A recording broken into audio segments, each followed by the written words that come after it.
Bismillahirrahmanirrahim. Assalamualaikum warahmatullahi wabarakatuh. Salam sejahtera, selamat pagi, very good morning. Ni hauma. Wanakkam. Betul tak? Wanakkam. Wanakkam. Bonjour. Alright. Bonjour. Yes. Okay. Today is our third day for the program. Workshop for Situational Analysis Report 2023, and welcome everybody to the session, and thank you everyone to attend this program. So our report on orang asli and asal. So the writer is Mr. Kon Onn Sein, and the external reviewer is Prof. Dato, Rashila, Ramli. Internal reviewer is Dr. Teo Sue Ann, and our rapporteur is Mr. Dato. So each writer will have 20 minutes to present the report. Reviewer will have 10 minutes to review the paper, and after that, the writer and reviewer will have 1 hour for discussion with the public as well. So I hope we have a good discussion like yesterday and also the day one. Yeah? I think yesterday is quite very engaging about single mother, single parents issue.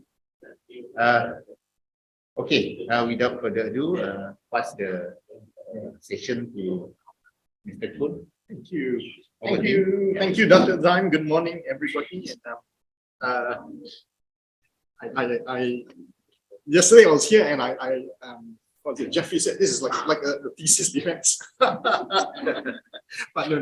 Would appreciate a lot of your input and into this, especially Dr. Sein is here. Okay, my paper is on a situational analysis of the indigenous people of Peninsula, the Orang Asal of Sabah and Sarawak, and the Orang Asli in 12 case studies done in the year 2022.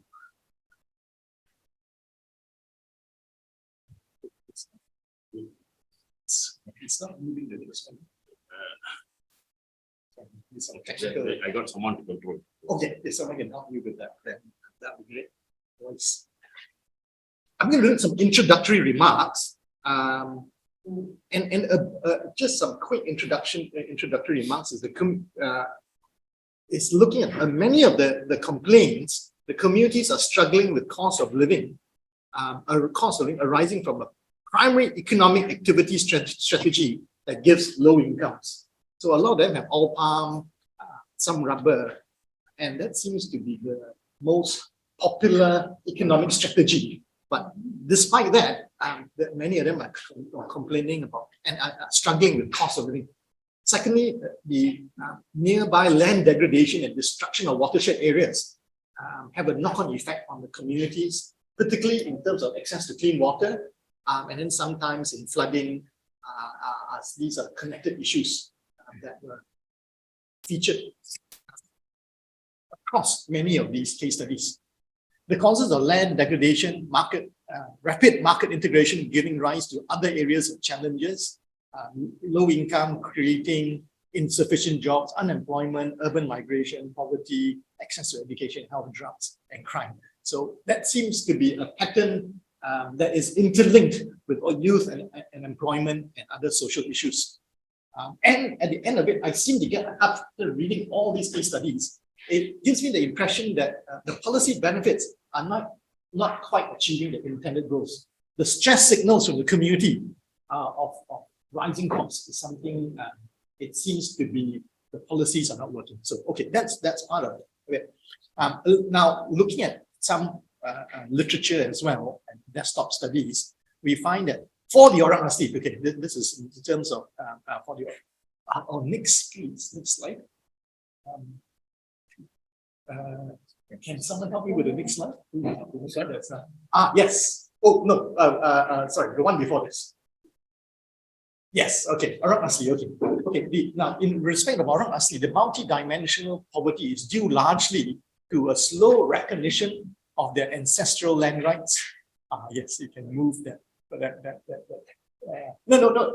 Correct slide. It's just that the photo is blocking some of the words. Yeah. Is that right? Minimize. You can minimize. Yes. I need to go back to the previous slide, please. The introductory remarks, just the one before. Before the other way. Move it the other way. Back up. Introduction. Glenn, I'm not the only one struggling with this IT issues. In the kampung. Yeah. Okay, we're back here. We're back here.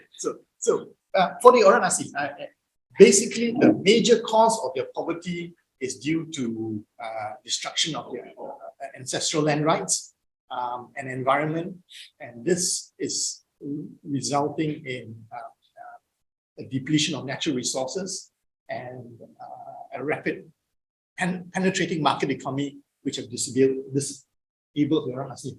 Because of the destruction of natural resources, they have to turn to cash economy. They need income to buy food and all the services, but they have low education and therefore they can't afford it. Therefore, they become even poorer than before when they still had resources in front. So that's the basic thesis of poverty among the orang asli. And this you can see is compounded with no access to fair markets, loans, because they cannot secure land title, they can't get loans or attract investors to develop their land and develop their economy. The poverty rate as of 2020 was 89%, compared with 76.9% in 2003. So we seem to be going backwards. For the orang asal, they are a little bit better. Many more are in the B40 category than under the PLI. But we have to do this in a like-to-like comparison with interior, periphery of interior and then township or periphery of township. So when you do like for like, then you see that these patterns generally are general manifested. Okay, so orang asli, because of that, the orang asal have better infrastructure, housing, sanitation, water, and access to health and education relative to the orang asli in a like-to-like geographical location.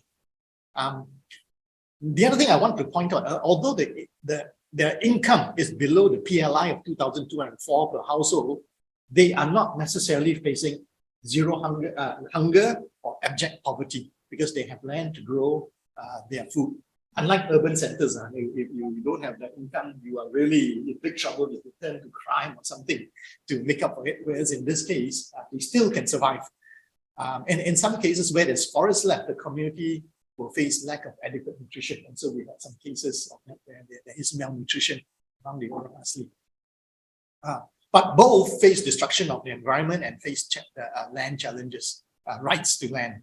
In East Malaysia, they have protected NCR land status for individuals. However, communal or tanah rayu land rights are more limited now. But for the orang asli, whilst there is recognition of tanah raya or communal land, there is less recognition of the individual title. The indigenous people in Sabah and Sarawak face contextualized issues and encounter similar issues broadly into land rights, economy, environment, health, clean water. And so these are the broad categories that we're looking at. But although issues are similar, they experience it in different depths and scale. Okay, next please. Next slide. Yes, okay. So let me delve a little bit deeper into land rights and looking at the case studies. Now, are these findings actually sounded off by the case studies and the interviews that were conducted in the 12 case studies? So non-recognition of ancestral land rights and destruction of forests have resulted in orang asli falling behind in the communities, and the interconnected indicators of malnutrition, health, mortality, infant deaths are all there in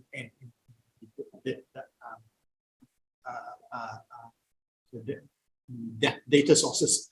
But okay, so one of this is a Gua Musa interview.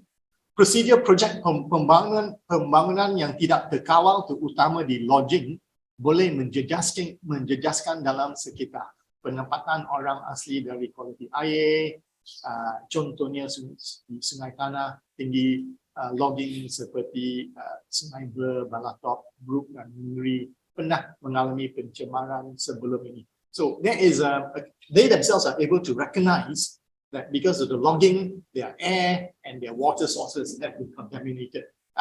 Again, we see this in this case in Sarawak as well. With this Sarawak or Sabah. Kampung Tilis, Tenung. So we see again a recognition of this in both among the Orang Asli and Orang Asal. Let's now look at the economy. Next slide, please. Let's see what are the case studies showing. What are the people saying in these regards to the economy? I was telling you about the complaint against rising costs. Some of the large-scale monocrop schemes, planting monocrops for the Orang. Okay, this is in the context of Orang Asli first. Is in they got the RPK and the TSK, this monocrop plantation schemes, is to provide them with jobs and then give them dividends. That's the idea. But many of them are complaining, as you see here, that it's not quite working out. Kalau ikutkan kami, hati kami ini, kami tak nak pindah pun. Kami selesa dengan kehidupan kami, budaya kami di situ. Kami di situ, kami ada tanah rayau kami ada tanah adat kami, dan kami ada tanah kediaman kami. Dekat situ ada tanah sepupu nenek moyang kami semua. Kami duduk di situ pun kami selesa, walaupun kami tak ada infrastruktur, tak ada air, kami cuma berbekalan elektrik. So here is a clear indication again that they're happy with what they have, their forest, their environment. Even if they don't have all the modern amenities, they are happier with that position than with the monocrops. It's not quite getting them adequate money. So that was the case in Tampin. In Keningau, okay, here I had a problem because the translation in the interview wasn't fully done into English, so I had to try and read between. But I think what I did then, I took it from the findings of the researcher. So Keningau district, for example, during drought season, some areas do not have clean water supply up to 2 weeks. Most rural villages in the district lack clean water, for they're not connected to the public water supply system. There's a high dependence on water gravity with poor system and no maintenance. Landslides frequently, but I need to read it from my slide.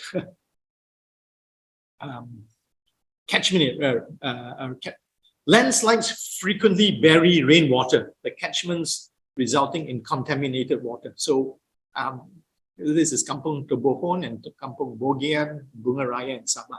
So you see that there is a knock-on effect of the environment and economy that coming together.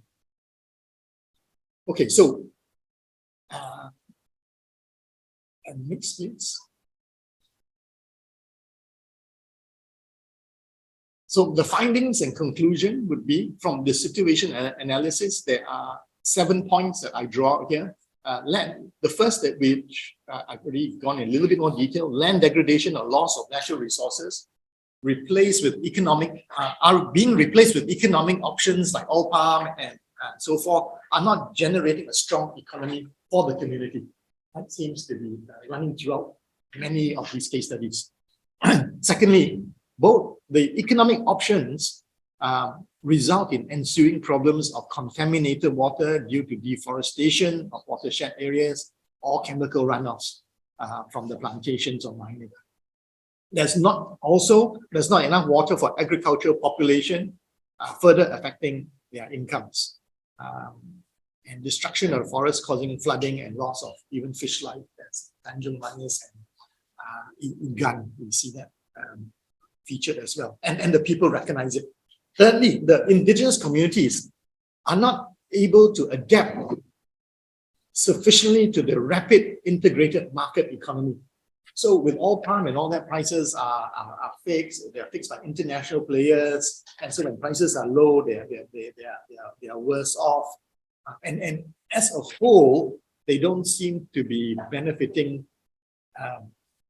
adequately to meet their financial needs. Number 4, low value crops are the backbone choice of state-supported economic activities such as oil palm. And so despite all that, oil palm, rubber, these are the main backbone economic programs that are still being promoted and pushed out to the community. For whatever reason, that seems also reflective of many of the areas.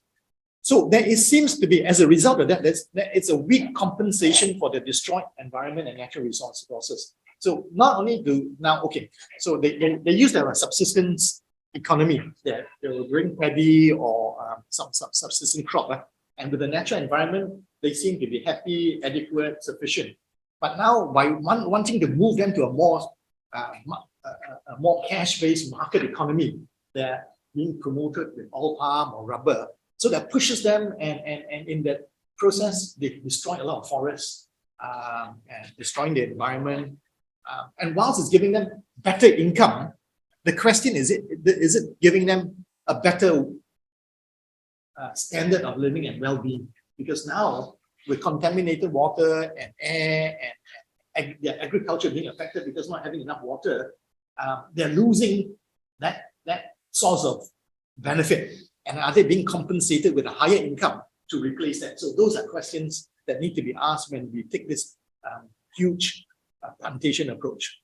So we look at some of these comments here. Dan kelima, again, a complaint of the harga. Kami minta pihak-pihak berkenan supaya dapat kasih naik harga getah untuk kesenangan penduduk-penduduk kami di sini. And that's in Tenom again. Harga tidak tinggi juga orang tengah, tapi itulah untung sikit juga. So it just enough, but so these are, again, we see this being comments resurfacing again and again. Okay, number 5, as another contributing factor to all this is the lack of efficient logistics and collection centers, challenging for communities to derive high incomes from their produce. So they had paddy, they were self-sufficient, lacking only in terms of health services and education, as they were more interior, but all other needs could be met by the environment. Ini pandangan, this is Tenom, Kampung Maraiza. Ini pandangan saya lah melalui pemerhatian saya sebab saya sudah lama di sini. Kawasan Tenom ini dikelilingi dengan aktiviti pertanian. Ada sekali pisang rebus ataupun pisang sabak. Sekali dia ada pasaran di Semenanjung. Kegiatan ini terus rancang. Jadi siapa-siapa yang ada tanah dan dapat mengusahakan ini, tanaman pisang mungkin boleh diwariskan kepada anak-anak. Jadi mereka tidak perlu keluar. Dia ada pemasaran supaya mereka boleh bekerja dari sini. So they're recognizing that they had some economic activities that were bringing them adequate living. And so they continues. In Tenom ada 4-5 agensi yang berkaitan dengan pertanian, tapi ini 4 tidak pernah nampak fungsi mereka. Pahama, Peladang, KPD dan Jabatan Pertanian. Bukan pasal subsidi atau apa-apa, tapi dari penduduk kampung tiada bah, hasil pertanian tidak meningkat. Dia orang memang ahli peladang, tapi apa guide dari peladang untuk kasih naik hasil dia orang, dia tidak ada. Bukan lagi maju, tapi turun. Itu pisang rebus yang sangat ada pasaran, bukan dari bantuan peladang. So here there's a complaint that there is insufficient logistic support, fair market access. Even if they were to go into to commercialize their subsistence crops. Okay, number 6, with the destruction of the environment and poor roads and infrastructure, the system is producing low-income workers for the plantation. So that seems to be one of the unintended consequences in developing all this. The communities are no longer able to gain enough income from what they were doing before. They're being forced into a market economy. So where do they get income? They then have to work in the plantations. And when they work in the plantations, the income is again low. So foreign labor is being preferred over local labor. And for those who have land, smallholders are finding their incomes adequate to keep up with the cost of living. And particularly with that, and you need to be careful because some studies show it's doing well. But when you look at the case studies 10 years later, they are giving up with the plantations. So it tells me 2 things. One is the second generation are not having enough land. But secondly, when the trees, all palm trees go bigger, when they're 15 years old, it's pretty high, and you need to be a young man, strong man, to be able to do the harvesting of it. It's 30 feet, and you know how heavy it is, the 30, 40 kilos per bunch, and to bring it down. And then when you cut the all palm fronds, they don't fall straight. They wave with the wind, and if the jury gets you, it's very, very toxic. So there are other challenges on the ground. Okay, sorry, number 7. The economic strategy, therefore, is problematic as it fails to appreciate the indigenous people as people of the forest, and that the forest forms an important part of their identity. Forest destruction increases their vulnerability, threatens their culture, and decreases the option of livelihoods. So that is some of the. I want to end with it. Economic programs that increase income do not necessarily equate to improved livelihoods. The net trade-offs may be resulting in less well-being. So these are some of the things to observe and to review. Because there were other categories that Sue Ann wanted me to look at as well, as and infrastructure and youth employment. So I just picked up some of these, but these you can see are really, they could be additional factors, but I think they're also knock-on effects interconnected to poverty, lack of land rights, inappropriate economic strategies, and low income. So, but here it is, we see that the lack of infrastructure is also resulting in high school dropout, access roads, and so on. Youth employment. Maybe I'd like to read this from the Gua Musak, from the Tok Batin. Here they say they're not able to get jobs. But here I think generally that's the case, and generally most of the case studies, they're all saying that there's not enough jobs. But he makes a statement. Pada tahun lepas, kita ada 20 orang senarai pelajar orang asli yang dihantar kepada IPG dan hasilnya gagal ditempatkan, sedangkan kelulusan sama dengan masyarakat di luar sana. Sekolah orang asli ada pembantu dan staf, namun kenapa tidak ada pengambilan khas untuk ditempatkan sekolah? I like his proposal, but when I checked around in terms of orang asli who went into IPG, they actually get placement, but probably a year later. So when this statement was taken, it was probably before the placement was made. But nonetheless, it's still true that I think their resources, their talents, and the placement could be done much faster if they had put them into orang asli schools instead of villages. In terms of orang asal infrastructure and education, commonly reported infrastructure, including health and education facilities, are poorly funded. The issues raised for Baram is poverty and lack of infrastructure. And again, we see this in Igan, Serian, Keningau, Tenom, and Kalabakan. In Baram, they said several, again, this was in, I'm not sure what language that is, but the finding of the researchers, several issues have been identified during the meeting, and poverty was one of the main highlighted issues, as well as infrastructure. Okay, so infrastructure is an issue. Youth and employment, again, lack of jobs. But here, again, there was, what the people there had good suggestions. And here, if I read you just the last one, in Kampung Marais, the village had suggested that if enough support could be given to the community to develop higher value added agriculture, there could be adequate jobs and income, and so that the youth do not need to migrate to urban centers for employment. And if I quote him verbatim, pertanian di sini mengambil lebih kurang 90%. Jadi kalau kita boleh terapkan kepada remaja di sini untuk meneruskan apa yang diusahakan oleh moyang-moyang, bapa-bapa dua orang tu, bagus, kita teruskan sajalah. Kalau dua orang punya pertanian itu sudah ada pasaran, dia orang punya pendapatan itu tetap tidak turun naik, memang agak stabil kan. Saya rasa dia orang punya hidup pun senang, dan ada apa-apa dia orang mau beli apapun, tiada masalah.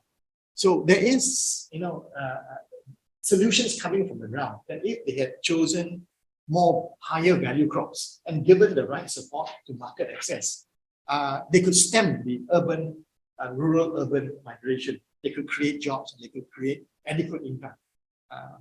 And somehow my question is, why are we not listening to the voices on the ground here?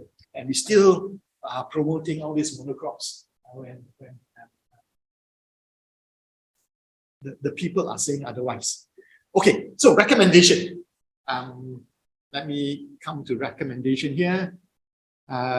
First, there needs to be further studies how programs are being formulated with the consultation of the local communities, particularly in the suitability of the primary economic activity. So that's my question. We keep, the states keep promoting oil palm, rubber, and all that. People are saying it's not enough, and yet it's still being carried on year after year. Why is that? Where is the gap? Is the feedback loop not getting back to the policymakers? So more studies need to understand how consultation is being done with the community.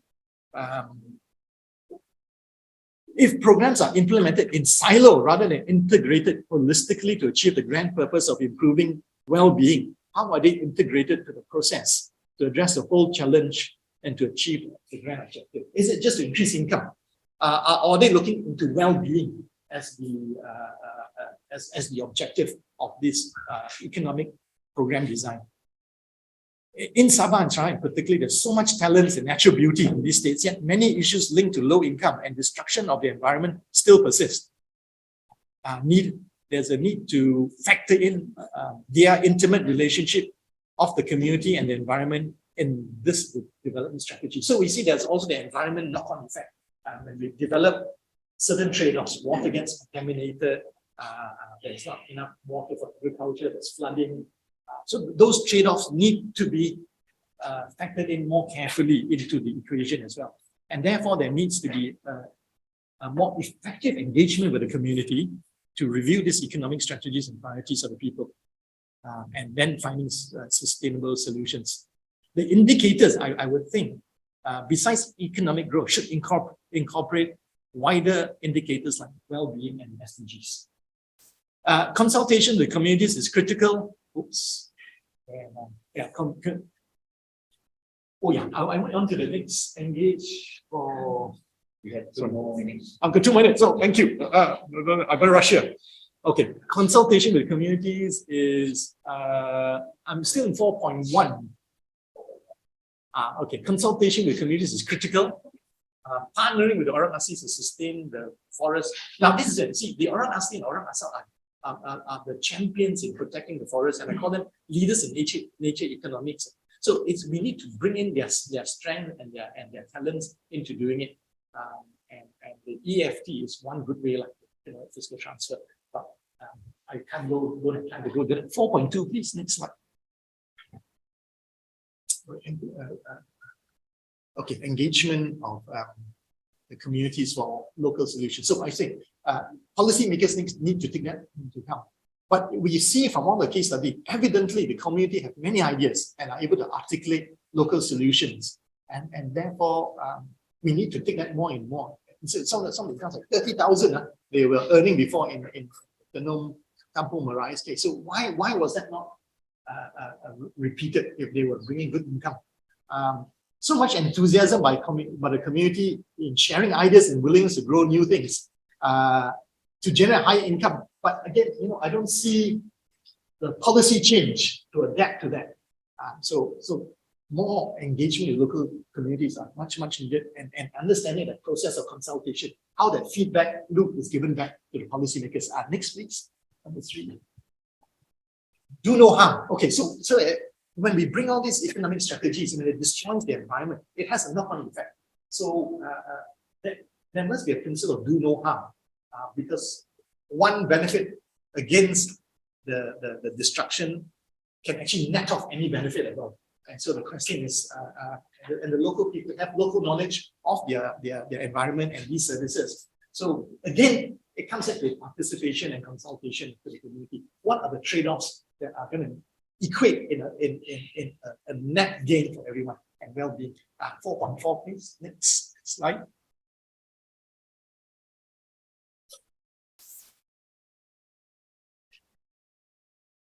Okay.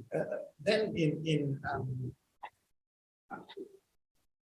this Kuching case, they had this road projects, but the funding needs to come from federal government. So by the time they do the tender and everything, by the time it gets to the federal government, it takes so long to approve.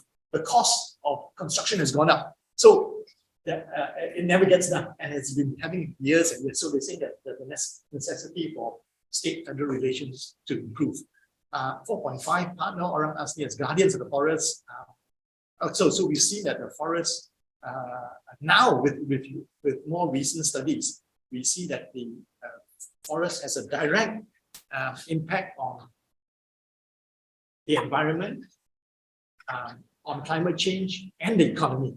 So if we bring in the Orang Aslis as partners, and Jakwa sees the important role that if the reason why state is not recognizing Orang Asli reserve and forest for the Orang Asli to manage, because they need that money for their state expenses, because federal takes all the taxes, so the state only relies on land tax. So they are reluctant to give and reserve Orang Asli area as forests, Orang Asli reserves, because they will lose the revenue from their land if they do so. So the only way is that the federal government needs to compensate the state. So if that role can be played and the EFT has been put in place, 100 million, it's only 400 million a year. The gap isn't huge, but the benefit is far, far greater than just the 400 million that we put in to preserve the forest. Okay, so that's the end part. 4.6. Begin with Orang Asli reducing costs by linkage. Okay, so how do we get out of this mess? I would suggest that we begin by reducing costs first. I mean, the easiest way, the practical is reducing. The best way is change all the crops to higher value crops so everybody earns more income. But that's a hugely difficult. You have to do a lot of community organization, mindset changes, reorganizing infrastructure, bringing huge investments to do that. So that may not be so practical, while that may be the final end goal so that everybody improves in their income and well-being.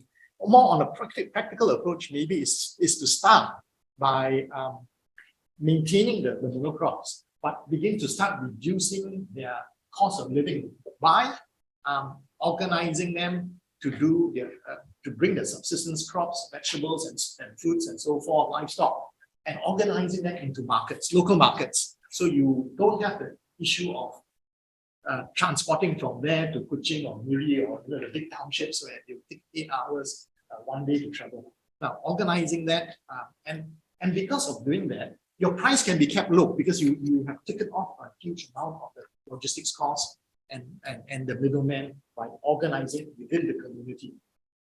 And as that takes shape, it begins, and then people are adopting more of that into their strategies, forming cooperatives maybe, or local market groups, like where you cut short the different supply chain layers so that you can reduce costs and you can make food now more affordable for the people as well. So cost of living is reduced. Now, once you reach a plateau of that level, then you move to phase 2.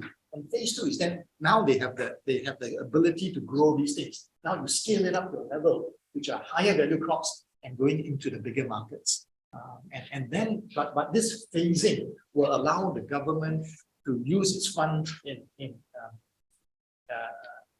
the ability to use its funds in a step progression to be able to make it and finally achieve the final objectives of reducing costs of local communities and raising their income with time and with greater infrastructure into the bigger markets. So with that, I think I am finished. Yeah. Okay. Thank you, Mr. Kon Onn Sein. Yeah. I think without further ado, I would like to invite Prof. Dato Rashila as a reviewer. 10 minutes. Yeah, I think because Kon Onn Sein take more than 20 minutes, so Yeah, so we have to give you 10 minutes and we maybe catch up our discussion. All right. Anyway, thank you so much. Thank you so much, Disadvantage. Prof. Naim, as the chair. And thank you to APPGM for having me here actually as the reviewer. And Onn Sein, I did enjoy reading your paper. Okay, you have 16 pages written. I do not know how many words were allowed by Suen. She was tight on me. It was very tight, huh? Yeah, I think she may need to give a few more words for the paper. So anyway, in reading the paper, the title Situational Analysis of the Indigenous People of Malaysia, APPGM 2022 Case Studies. And you have actually 12 cases, 4 in Semenanjung and 8 in Sabah and Sarawak. That's right. Okay, so when I was reading the paper, I was actually looking more into the nitty-gritty of those 12 cases. Okay, so but I did not see that. I mean, I saw that coming out, but it is more in terms of elaborating those 5 different points that you have identified. Yeah. So I guess maybe before I continue, my first question would be, in identifying those 5 issues that you laid out in the beginning, in the introduction, those 5 cases, not 5 cases, 5 issues with regards to the land, regards to the education and so on. How did you come about in coming up with those 5 issues? What was the process that went through? If you could just quickly answer me. They gave me these categories that I need to address. Already in those 5, yeah? Okay, although it was given by APPGM, you also had the transcripts, right? Did you go back to the transcripts to kind of double check? Maybe there are other issues? Just curious. What I did was I tried to look into the case studies, what their comments in relation to these different categories. I see. Okay. Infrastructure. Okay. Economics. Because that will impact some of the things I'm going to say. You know, I wanted to see how this process was, because this being a research paper and listening to the first day when Prof. Dennison was harping on this is a ground theory, you know. Okay, very important, you know. Okay, now that I know that actually those were given to you, so it's not kind of a top down, but it's like a middle ground given. But as a researcher, it would be good if we have gone back to those transcript to just double check to see the 5 categories, plus whether there may be some other additional one that you as a researcher would have picked up, you know, because they are doing hundreds of cases here. You only have 12 to look into, and to have access to those transcripts actually is the transcripts are the gold mine of the original raw data, and that is when we can actually do what we call data read, you know, to identify the categories in terms of what would be the main issues from the voice of the people, from the voices of the beneficiaries. In this case, the orang asli as defined in Semenanjung, the word that we use in Semenanjung anyway, and orang asal, which is being used for Sabah and Sarawak.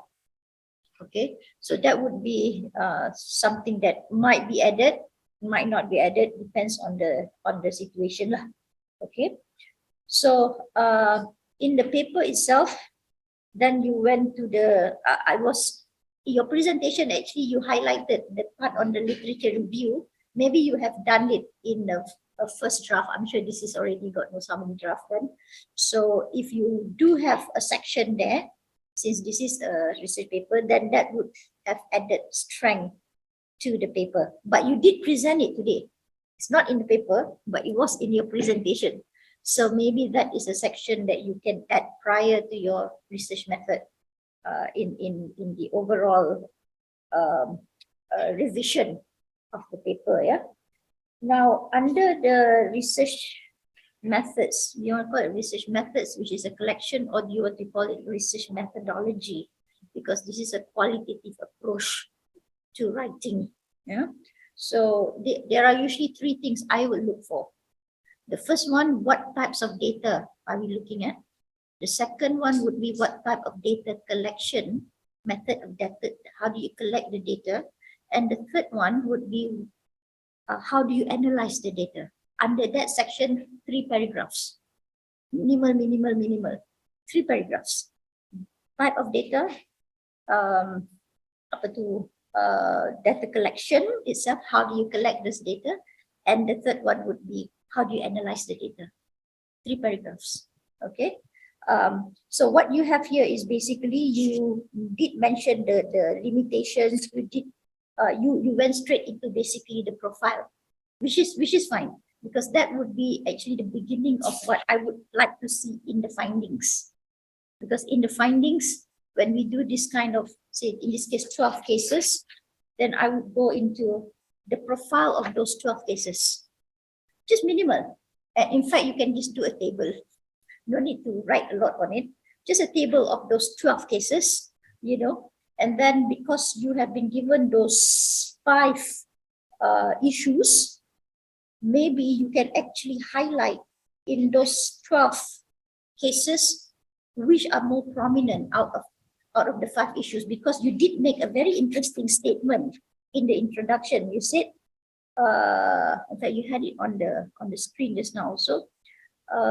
Between, I think, Sabah and between orang asli and orang asal, nonetheless the issues are similar but differ largely only on proportion, scale and depth. So that statement, I was hoping to see more, where is it the differing of this depth and the proportion between the groupings? That would have come up very, very nicely in the beginning of the descriptive analysis that you would have given. Then we can go into all the other, your breakdown in terms of, this clock is running too fast. When you are, then after the descriptive analysis in the beginning, the 3.1 can come in nicely. 3.1, which you actually deal with just the orang asli first. Okay, orang asli, and then you went into 3.2, which is 3.1 pun ada section, and then you went into the orang asal, which is another section, which is, that part is nice, it's really nice. And to see the words of the narratives, you did use a lot of the narratives there. Okay, so that one is really is the strength of the paper, the way I see it in terms of this, the way you.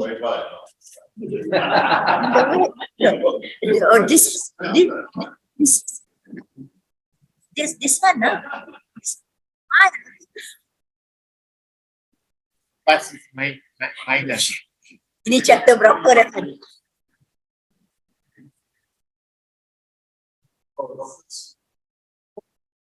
Okay, so I like this section, section 3.1, 3.2, and 3.3. However, the section on 3.3, which is actually on the development policies, I think this is where you need to strengthen it. Okay, because a couple of your recommendation actually links directly to the problem faced under the development policies. Okay, so this section, 3.3, when you see other findings on development policies, this is the one that I think you need to bring up a bit more, because of the 2 things. Because it links to your recommendation on the relationship between federal and state. It links into the role of the stakeholders. Yeah, with Jakau and in Sabah and Sarawak, the agencies which dealt with them. So this section really need to be beefed up lah. You spend a lot on section 3.1 and 3.2, which are fine. But I think if you can beef up this section and elaborate a bit more on the effect of SRP, EDP, and the SDP. Okay, because you did mention, while there are many, most are not as successful, there are a few cases which are successful.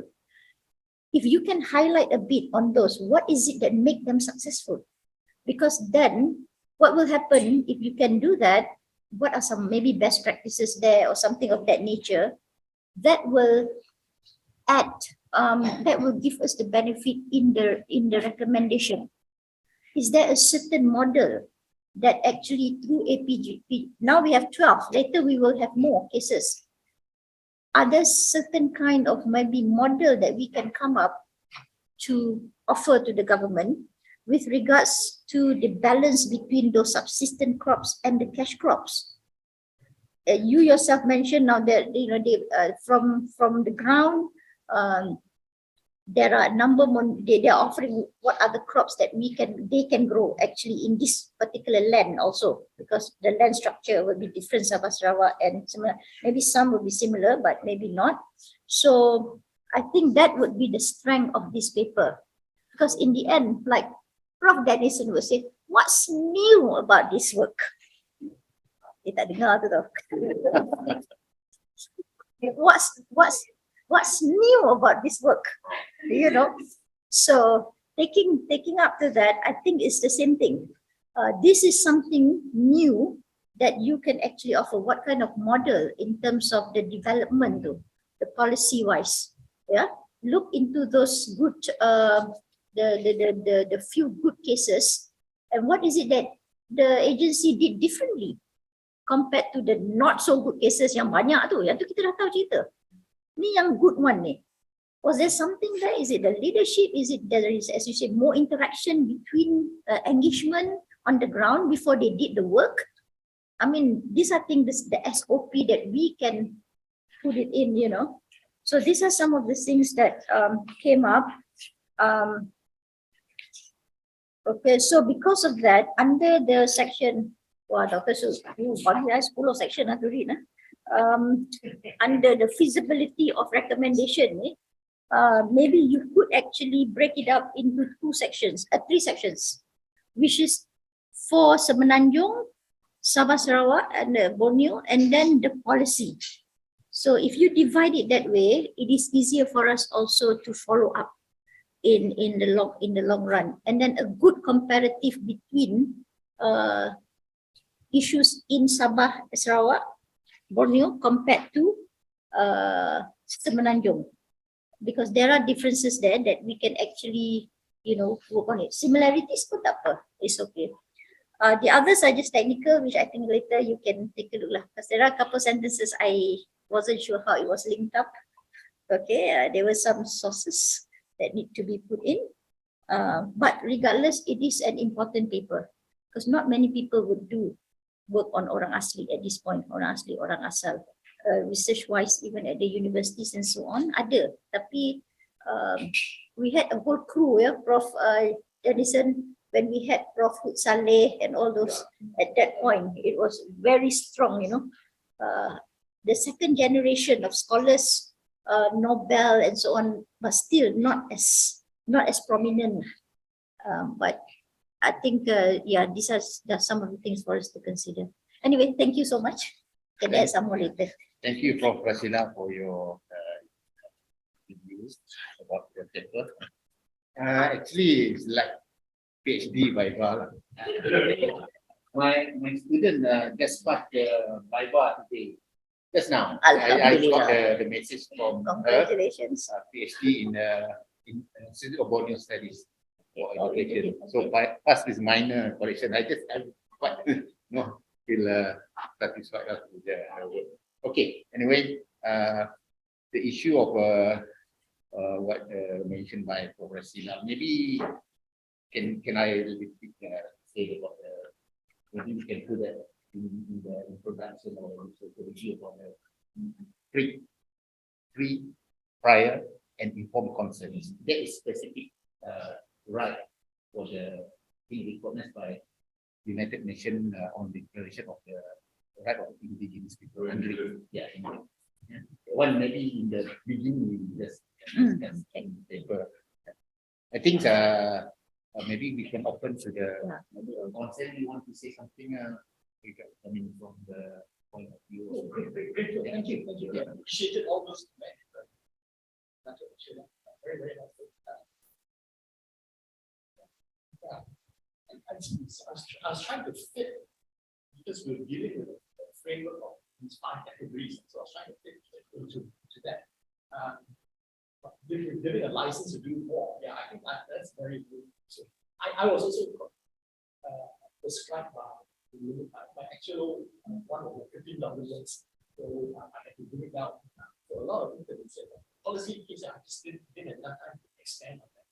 Whereas, yes, I agree with that. So the other thing I struggle with again is why some of the recommendations spend a lot of time on consultations. I couldn't figure out from the interviews how were the people consulted, because they had good ideas, and I thought they were good ideas, but I know we got us if it can work. So and these ideas were not being brought up to the policy level. Now, at the policy level that I'm recommending, policies, they're actually fantastic policies in terms of the theoretical approach. They put a menu of different things, from livestock, farming to monocrops. But when it comes down to the ground, that doesn't seem to translate into actual projects or programs of what people like. So somewhere along the line, that consultation route or implementation is not quite working out as intended with the grand plans. And the implementation seems to promote more monocrops than it did of the other things. But I could not tease that out from interviews. Okay. So that was my struggle, why I couldn't go a bit more in depth to try to find issues. But just to say that there is an issue, that mismatch, but actually implemented around. And so therefore I suggested more studies to look at the consultation process. So I saw that as one of the major things. The other thing that puzzled me when I asked you was what was the actual income of these people? Some of them were getting 3,000 or 3,000 in rural area. Actually, isn't too bad, but yet they're complaining about the cost of living. And so Zion was helping me understand this. Rural areas in Sarawak, the boat for them cost 800 to rent to bring them into the town. So you buy your food, sugar, oil, it's a huge part of your cost. And then food stuff, those are 10 to 25%. So 2,000 to 3,000 is barely, like I can see now what 2,000 to 3,000 barely is that. Yeah. Among the other analysis, 2,000 to 3,000 will just get you enough, won't make you a lot, but you can survive relatively a little bit of savings, but not a huge amount.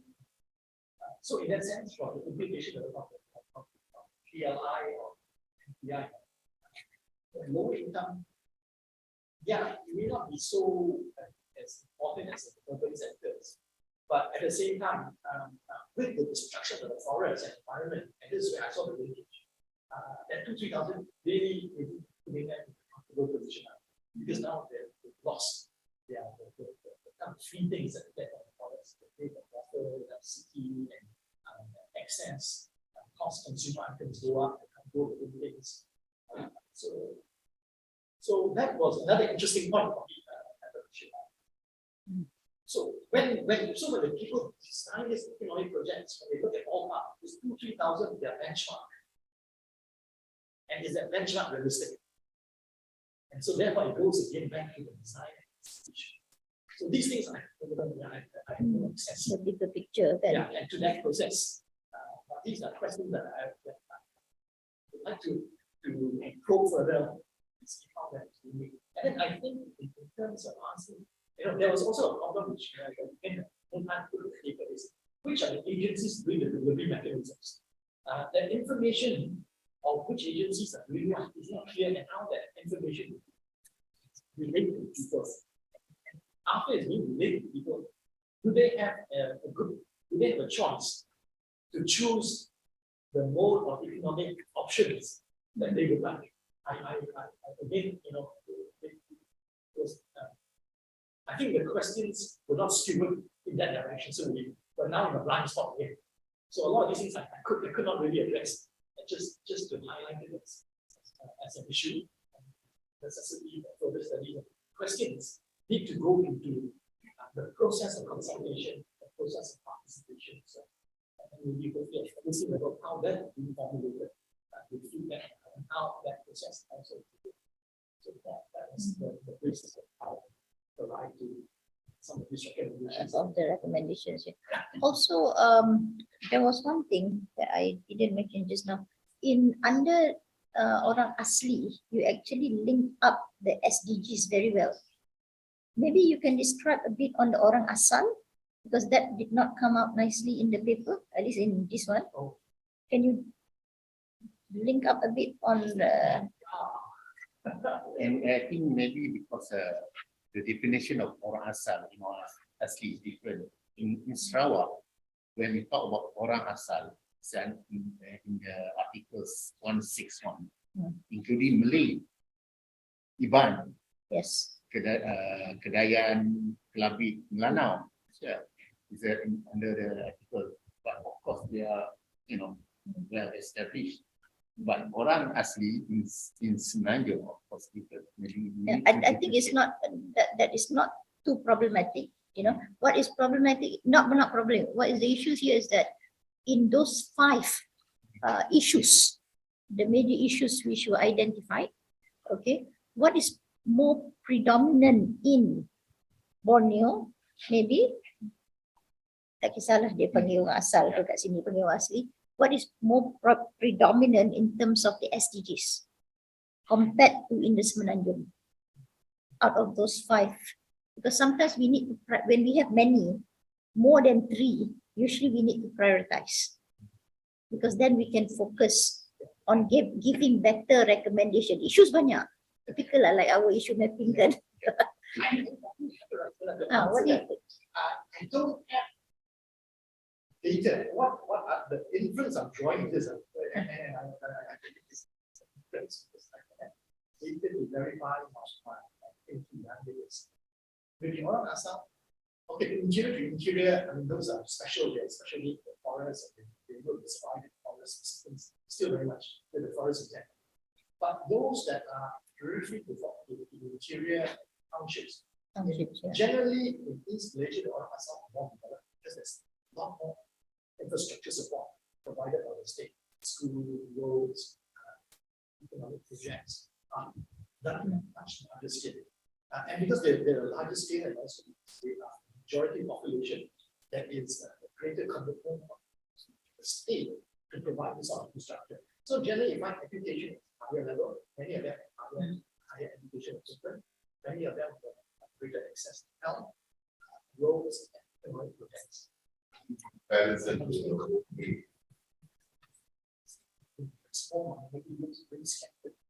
We find ways from there, not in the same scale and dimension as well as. The second thing I influence again is this: that in the orang asal situation, because of the educational levels are higher, market forces are also stronger because they are more into the consumer market and much more aggressive. And so the cost of living is also higher because of these consumer items that they now use. And sorry, but and this is from the words of from our 12 cases. I mean, because I've been to Sabah, so I mean, this is the time when kita as a researcher kan, we have to be a bit careful in the sense that to what extent can we generalize? Is it our own thinking interpreting the data, or is it really from the data, from the words of the people, So because I see your macro picture is very good. Yeah, my concern is that because we do have right now at least 4 cases from Semenanjung, and we have 8 in the future. We will have more. Then at that point we might be able to make more generalization. So maybe it's better to just stick to what we know first, before we make those extrapolation. Yeah, because that can get us so much into trouble. That's why I said there's inputs which I don't have. Yeah, I can't verify the whole. Yes. Because the questions were not skewed that direction. Mm. And therefore it would be, I mean, it would be unfair. Yes. It would be ethical for me to say, yes, this is what was. Yeah.